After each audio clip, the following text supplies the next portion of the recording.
you probably know this is my first visit to Southeast Asia, and I have to say that I'm very thankful to the organizer for the kind invitation and for very timely planning of this very important ASEAN meeting, because we are looking at the trade deals which I was discussing with all my partners, that they are more than just economic tools. We see them as strategic assets, and as I was mentioning to my colleagues from Southeast Asia, European Union is a global trade superpower. We have 44 free trade agreements with more than 70 countries, and not a single one is not in the category where it didn't bring additional growth in trade volume, more jobs, more investment, and brought Europe and our partners closer together. And that's also my message, which I already transferred to my colleagues, my partners, and which would be also in my opening remarks, I think in 15 minutes, in the official setting of ASEAN EU meeting later on. For us, the region of ASEAN is of growing importance. We would like to get it to the strategic level.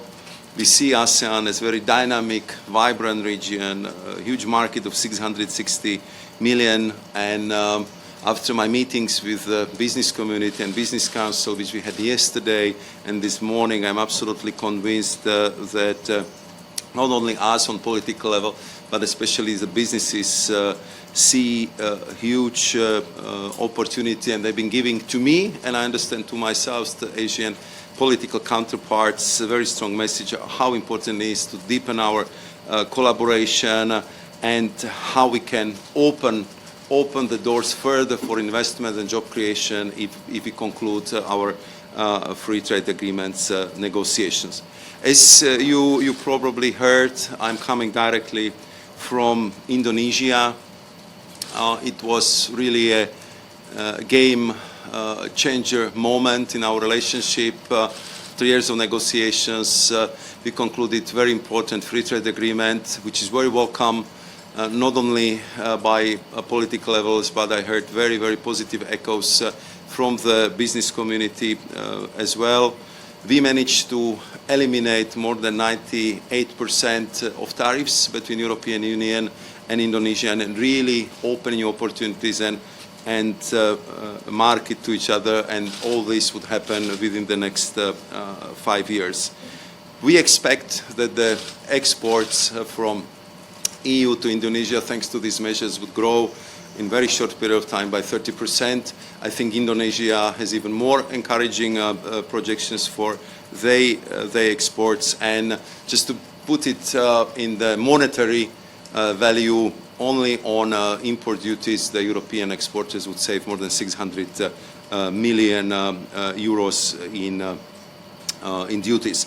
And Indonesian colleagues would be able to give you more precise estimates from their side, but I believe that it's very, very similar. Of course, my message to my partners in ASEAN was that we do not want to stop here.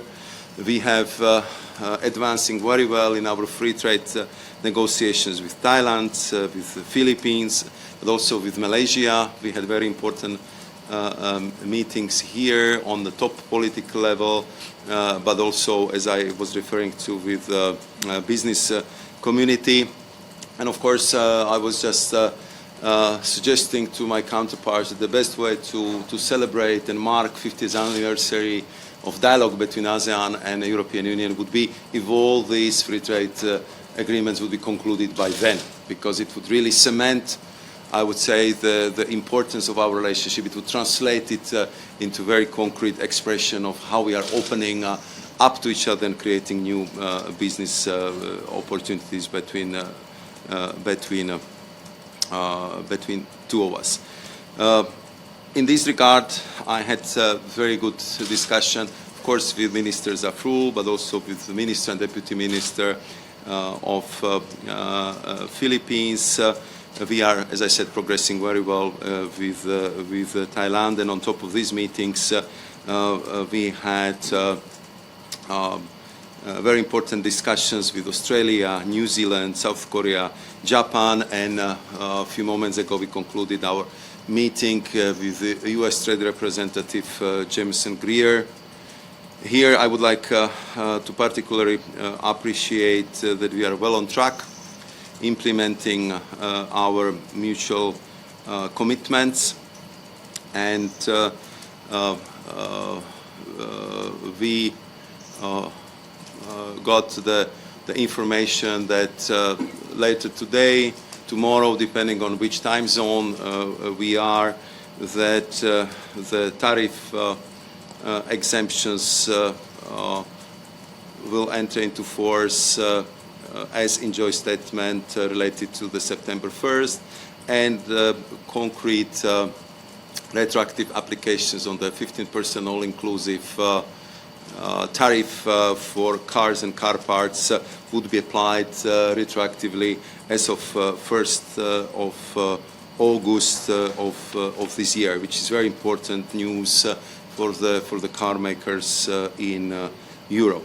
Of course, we discussed our next steps. I was highlighting how important it is for Europe and European businesses to work on our joint approach to steel and steel derivatives.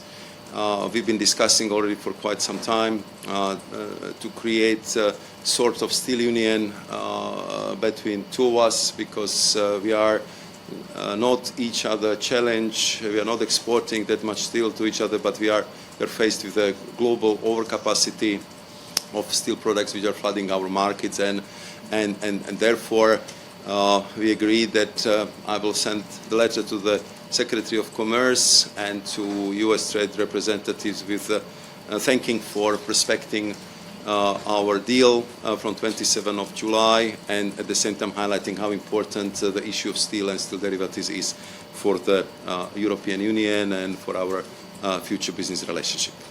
Thank you very much, Commissioner, for this conversation.